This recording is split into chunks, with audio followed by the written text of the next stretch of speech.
Saludo cordial, bienvenidos a Encuentro con, un espacio coproducido por Uniagustiniana y el Canal Universitario Nacional Zoom para nuestra frecuencia en todo el país, Europa y África. Este es un espacio de conversación de las artes, si se quiere reflexión, si se quiere discusión. Voy a empezar a dar unas puntadas sobre el personaje que hoy nos acompaña. Bogotano, maestro en artes plásticas de la Universidad Nacional de Colombia, con énfasis en pintura y teoría del arte. Se ha desempeñado tanto en el ámbito académico, en la docencia, como en la coproducción audiovisual, tanto en cine como en televisión comercial y cultural, y de manera sobresaliente en el área de la escenografía y la ambientación.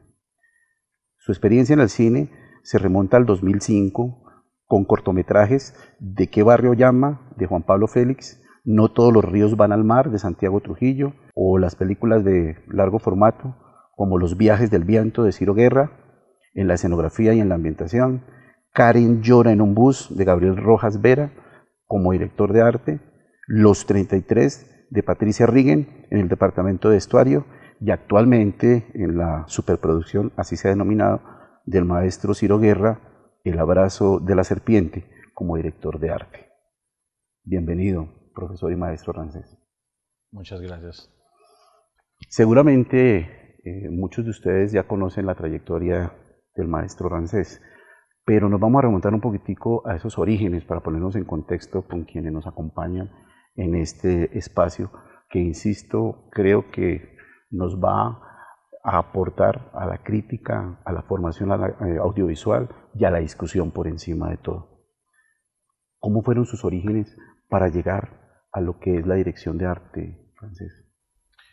Bueno, yo creo que siempre hay como una semilla inicial, digamos, como el desarrollo de la infancia, que aparentemente uno, después de una retrospectiva, es que le haya como el sentido, digamos, como esos momentos que fueron claves y que de alguna manera fueron construyendo algún tipo de búsqueda que se manifiesta posteriormente. En mi infancia, digamos que había como un asunto bien particular con relación a la composición de las cosas y como la posibilidad de crear pequeños mundos para los muñequitos o incluso para insectos. Y había, digamos, como siempre una búsqueda y digamos, unas posibilidades de experimentar con distintos materiales. Eso va quedando justamente ahí. En algún momento aparece en mi vida, digamos, como la idea de meterme como en el mundo de la ciencia y básicamente como hacia la medicina. En la casa se me cultiva un poco eso, y ya otra vez volviendo como al momento donde se tiene que elegir, digamos, hacia cuál va a ser su dedicación, a qué se va a dedicar, a qué oficio. Insisto en la medicina, no salgo favorecido. Yo me presento en la Universidad Nacional y dije, bueno, pues si no es aquí en la medicina, me meto al arte, que tiene como una cosa que también me parece interesante. Obviamente, digamos que había una relación un poco artesanal, donde no hay demasiado concepto, donde no hay, digamos, como demasiada exploración acerca del lenguaje. La universidad justamente es la que me aporta. En la exploración con la pintura, por ejemplo, yo me hago unas preguntas con relación al espacio, y eso me lleva como a la instalación, que es como un lenguaje del arte bien interesante, donde se involucran los sentidos de los espectadores, y de ahí, digamos, de alguna manera me relaciono con personas que estudian cine también en la Universidad Nacional. Digo, esto puede funcionar como una proyección del espacio plástico que estoy trabajando, y resulta metido como en ese mundo, desde un oficio por encargo, sino también una serie de búsquedas plásticas que se me han presentado, pues. Entonces, cuéntanos un poco cómo fue esa primera experiencia ya, digamos que profesional, por llamarla de alguna manera, con el campo del audiovisual, con tus primeros cortos y tus primeros trabajos y ejercicios desarrollando una de las profesiones que hoy en día son de las más atractivas, de las más interesantes, y que creo que quienes nos dedicamos al campo del audiovisual descubrimos día a día. ¿Cómo fue ese primer encuentro, esa primera relación? Retomando un poco el asunto del, digamos, el interés de resolver los espacios, resolver los ambientes desde un punto de vista muy pictórico, ¿sí? Digamos como una versión de la historia a través de los objetos, a través de los espacios y a través, digamos, también de los personajes, a través del vestuario y estos componentes. Digamos, yo tenía ya una idea, pero no tenía, digamos, una metodología, digamos, unos pasos como llevarlo a cabo. Uno dice, es como uno va a hacer el cuadro, ¿no? Va a pintar un cuadro, entonces uno tiene su boceto, ha hecho sus investigaciones respectivas con la apariencia de la luz, etcétera, ha tomado las fotos, lo que sea. Pero digamos que esas son metodologías un poco más cerradas, ¿sí? Como mucho más propias.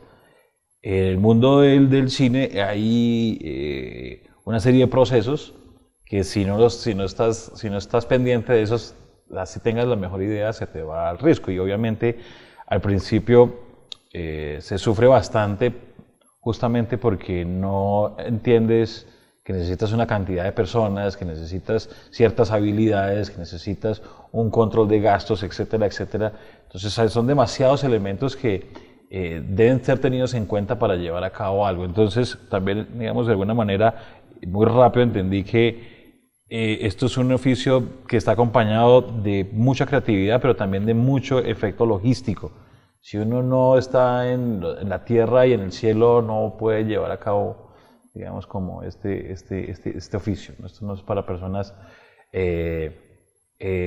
distraídas, esto es para personas que se pueden concentrar, obviamente que tengan un grado de sensibilidad grande, pero que puedan también entender que eso tiene una organización. ¿Sí? Ok, pues ya nos estamos acercando a nuestro primer corte con Ramsés. Voy a dejarle una pregunta para más adelante sobre cómo es esa relación de Ramsés dentro del equipo ya de dirección, con el director, con el libretista y con todo ese complejo y ese andamiaje que hay detrás para que nos ayude a resolverla y que nos cuente ese mundo después de este breve corte a comerciales.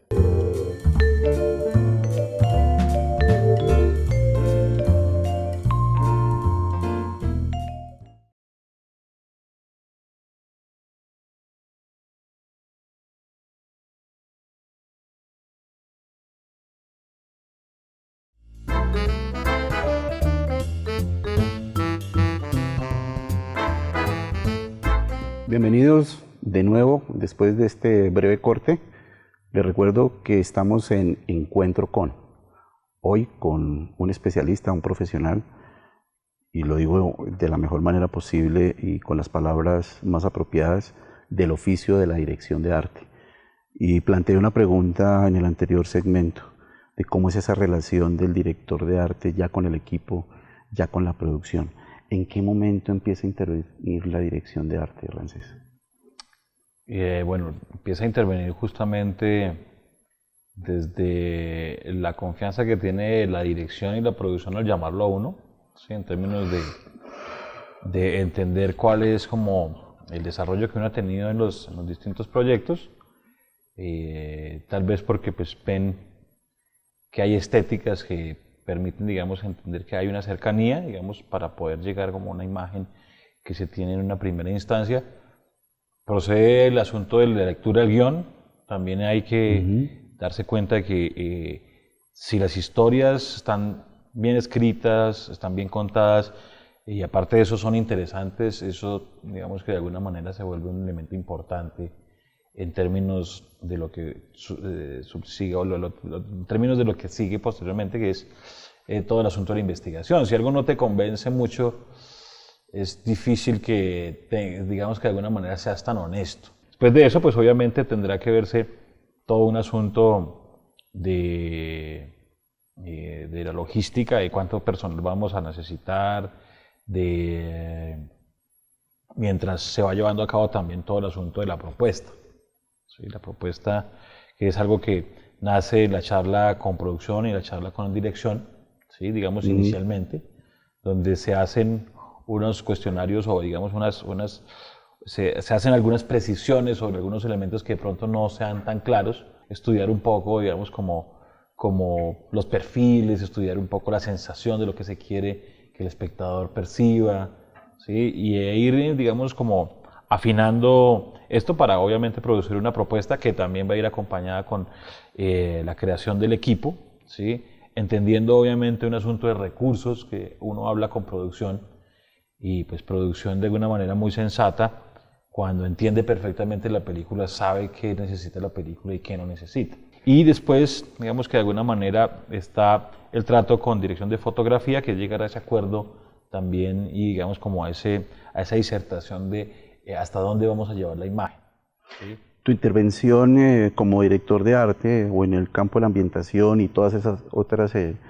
facetas, sí alcanzan a cubrir todas las diferentes etapas de diseño, pro, postproducción, piezas gráficas, artes finales, el mismo póster de la película, el mismo teaser, el mismo tráiler. No hasta el póster, pero sí toda la parte gráfica, toda la parte de vestuario, toda la parte, digamos, con todos los elementos visuales en cuadro. Vamos a irnos adentrando en la última producción, Abrazo de la Serpiente. ¿Se puede decir que hay alguna expectativa del director de arte con relación a la exigencia y a la búsqueda que tiene también el director? Claro, siempre, digamos que esta película tiene un reto, tuvo un reto y supongo que lo mantendrá también, en algo especial, y es que no es una historia, digamos, en la que se puede especular, ni es una historia en la que se puede inventar, porque de alguna manera es una historia de algo que existe pero que no conocemos y que la sorpresa va a ser parte justamente de ese aporte a la imagen, ¿sí? Cuando esta es una historia de dos exploradores que tienen un cruce en una línea de tiempo y que se desarrolla en la Amazonía colombiana, con dos búsquedas distintas, es una cosa súper interesante, pero cuando uno empieza a investigar sobre estos dos exploradores, uno que es Evan Schulze, que es un botánico norteamericano, y Koch Grünberg, que es un etnólogo alemán, al investigar justamente todos esos hallazgos de un territorio que se supone que por pertenecer en términos del título de nacionalidad no conocemos. Entonces, ir nutriendo toda esa sorpresa que uno va teniendo con la idea del director, ¿sí? Porque también se está sorprendiendo porque no es un espacio común para él, no es cotidiano, ¿sí? Es lograr justamente que esos hallazgos, a partir de la lectura física de libros y de la lectura general del panorama, de la vida, de la cotidianidad en la selva, esos elementos van integrándose justamente a ese acuerdo también con el director y entender que la viabilidad visual también funciona para poderse desarrollar en términos logísticos, en términos prácticos. Voy a hacer un juego de palabras. ¿Qué tanto influyen las influencias que uno ha tenido durante su recorrido audiovisual, durante su experiencia y durante ese acervo de memoria que uno va haciendo a través del tiempo de películas y directores que lo marcan a uno? ¿Hay alguna en especial que te haya marcado y que te haya podido dar alguna idea en inspiración, por decirlo de alguna manera, para esta última producción, El Abrazo de la Serpiente? El Abrazo de la Serpiente tiene una cosa particular y es que justamente no sucede eso. O sea, creo que en los demás proyectos ha habido bastante nutrimento. Obviamente aquí en el proceso de investigación hay una serie de documentales que vemos con bastante atención, pero digamos que en términos narrativos, más allá de la documentación, en términos narrativos, no hay, en mi caso no hay un precedente. ¿Sí? Entonces, de alguna manera, todas estas influencias que posiblemente estaban esperando ejercer su efecto, pues no están. Entonces es más como toda la parte narrativa y de alguna manera la parte literaria que escribí Koch Grünberg en todos los diarios del Orinoco y 2 años entre los indios, que son los que le llevan a uno a imaginarse cómo es esto. Uno tiene unas imágenes, dibujos, etcétera, pero al tiempo también tienes la posibilidad de ir recorriendo espacios, ver materiales, empezar a encontrarte con que hay materiales que aún se siguen utilizando, que son de la época, ¿sí? Aprender un poco de las comunidades indígenas en términos de la labor artesanal, tanto de alfarería como de tejido, ¿sí? Y ya te montas en una sola película sin ninguna influencia, sino la influencia de la selva, que es bien, bien especial ahí. No sé, y a ver si me ayudas a resolverlo y me arriesgo a que me llames la atención. Vi, y en la categoría dice superproducción, vi ya como unas concesiones que hace un cine un poco más íntimo, no quisiera decir independiente, pero lo digo para que en aras de la discusión, hacia un cine un poco más con esos cánones de lo que se denomina una superproducción, como si detrás hubiese una intención y una concesión a lo que es el mercado de la industria. Hay ciertas concesiones que a veces hay que hacer, tú lo estás diciendo muy bien, la dirección de arte debe obedecer a un modelo, a una propuesta y a un presupuesto, eso es inexorable.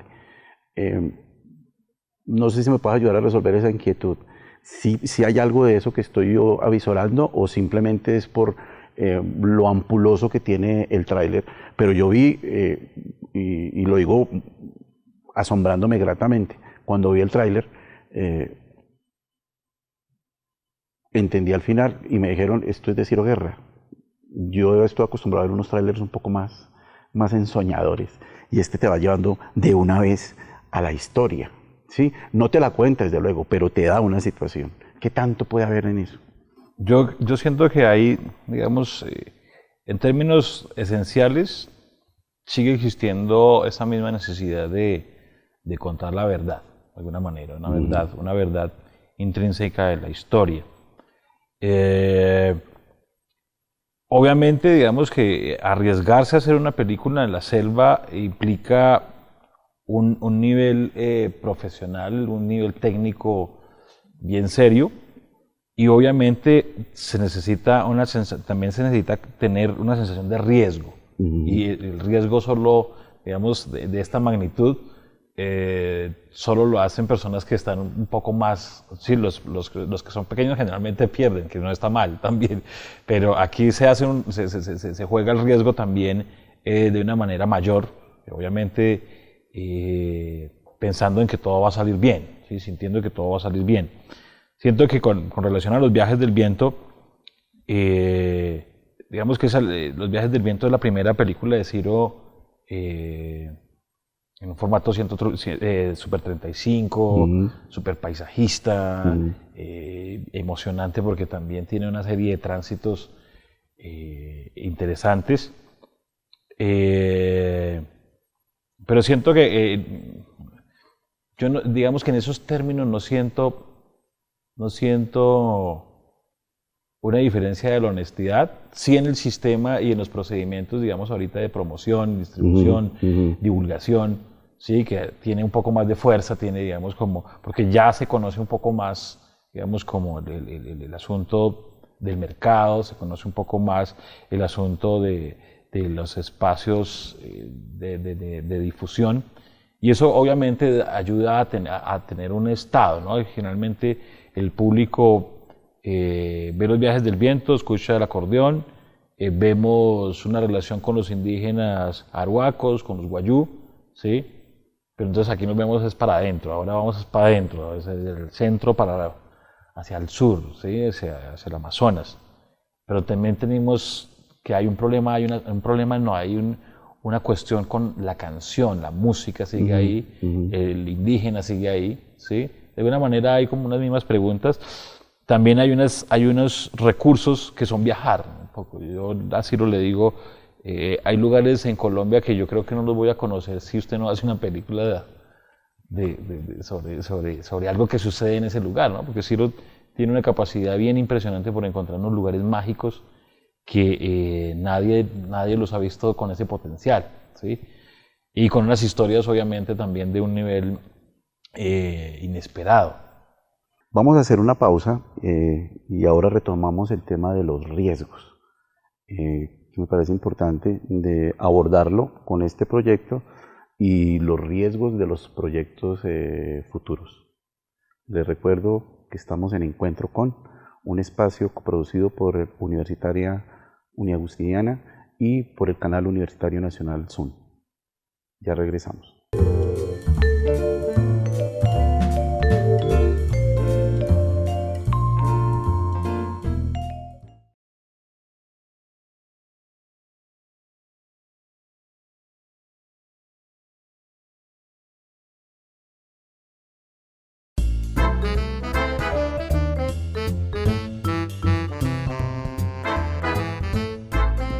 Estamos en Encuentro con, un espacio de Universitaria Uniagustiniana coproducido con el Canal Universitario Nacional SUN. Hoy tenemos la grata presencia del maestro Rancés. Vamos a observar un fragmento del Abrazo de la Serpiente que hemos hablado de su último proyecto y también de Los Viajes del Viento. Veamos.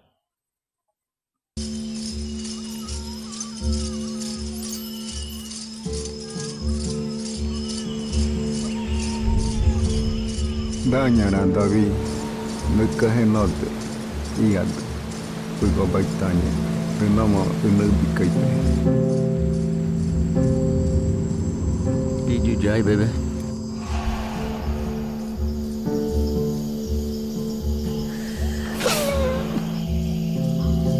Inako igual ne krimuru, naku alam, meku abeni muru, muy de que Nunca he soñado, ni dormido, ni despierto. Yo que ya fruna, me daba que di. muere, ya voy que me muere, puta tener happy be.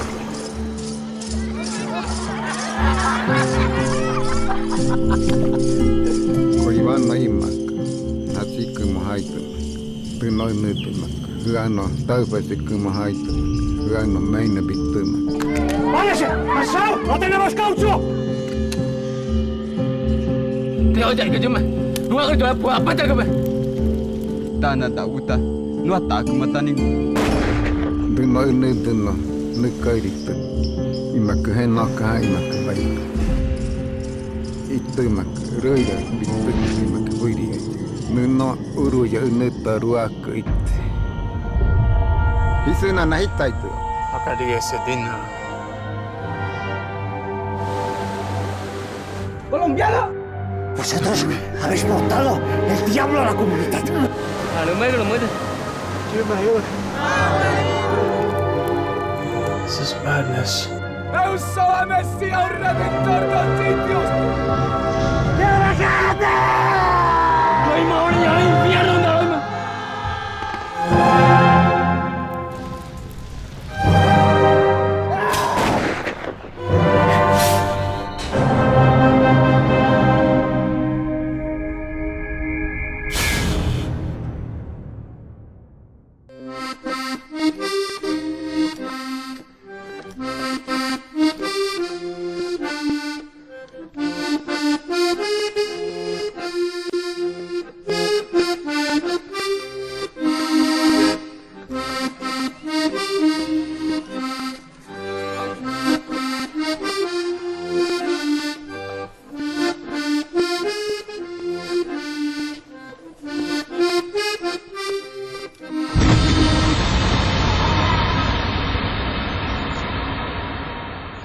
¿Tú conoces la historia de ese acordeón? Lo que sé que dice que está embrujado. Embrujado, ¿no? El maestro de Ignacio se lo ganó al diablo.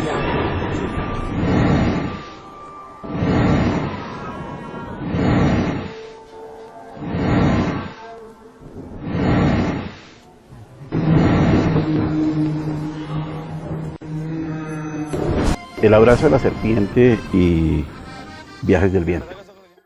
Dos fragmentos de las últimas producciones en las que ha tenido la posibilidad de intervenir el maestro Rancés. Creo que ya vamos entendiendo por qué Rancés trabaja con un director como el maestro Ciro Guerra.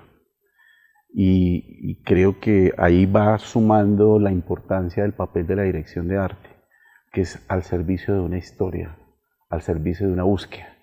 Y aquí encontramos cómo hay un Ciro Guerra mucho más sólido, donde mientras en una propuesta hay un detonante musical y sonoro, aquí ya tenemos en su última producción una propuesta que suma los dos elementos importantes para la narración, el sonido y la imagen.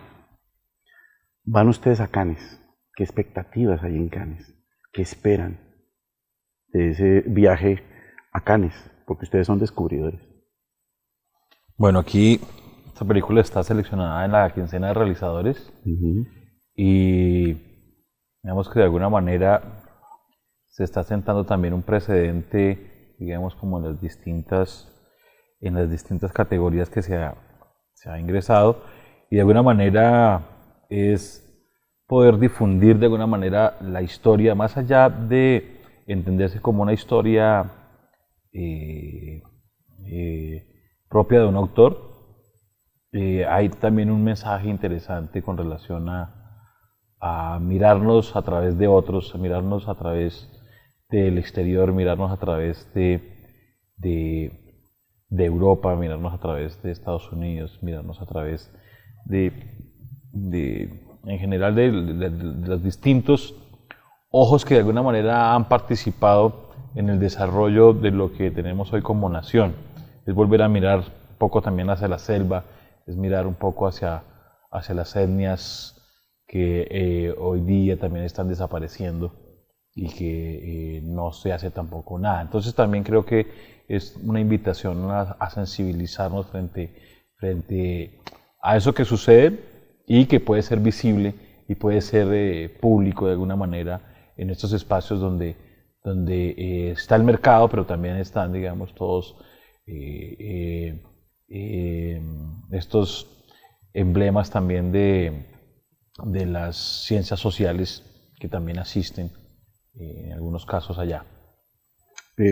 Prácticamente me respondiste la pregunta también anterior que estaba hilando, y es los riesgos. Yo creo que es importante en ese sentido, cuando se asumen los riesgos de un proyecto y de una producción, revisar y mirar los orígenes. Y me parece que en ese sentido el aporte para la cinematografía de este proyecto, o uno de los aportes, por no decir que el único, puede estar ahí, en mirar nuestros antepasados. Esto me lleva a una pregunta que es fundamental, porque estaba citando el tema del mensaje. ¿Cómo ves la situación de la industria cinematográfica nacional? Y lo digo asociado a que estamos en un país donde ya se están haciendo cerca de 20, 23 películas, pero a veces hay como una desconexión, corrígeme, pero la veo así, entre eso que hace el director, el autor, el productor, versus el público. Y creo que tú estás citando un elemento fundamental. Hay una búsqueda, en este caso, de esta última historia, y es una búsqueda de una conversación con el público. ¿Qué tanto estamos conversando en términos de estado de la situación cinematográfica de nuestras películas con las audiencias, que es un término muy tomado de la televisión? Bueno, esto es una visión también bastante personal. Yo siento que en los últimos años digamos, ha aumentado, como lo mencionabas, se ha aumentado el nivel de producción, ¿no? Cantidades, un poco tenemos más producciones cada vez más después de la ley de cine, digamos que eso se incrementó.